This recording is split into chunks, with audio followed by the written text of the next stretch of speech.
এই সুন্দর রাজকুমারীকে লোহার শিকলে বন্দী করে রাখা হয়েছিল।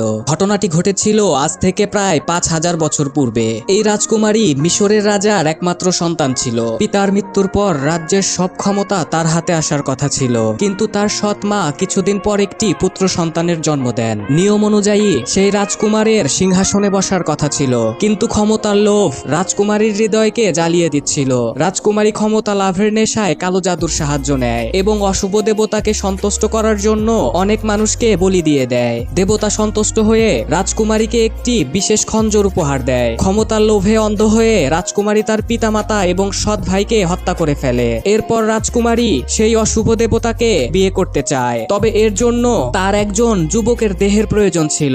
যখন রাজকুমারী নিরপরাধ যুবকের উপরে জাদু প্রয়োগ করছিল, তখনই সৈন্যরা তাকে ধরে ফেলে এবং শাস্তি হিসাবে তাকে মিশরের মরুভূমিতেই জীবন্ত মমি হিসাবে কবর দিয়ে দেয়।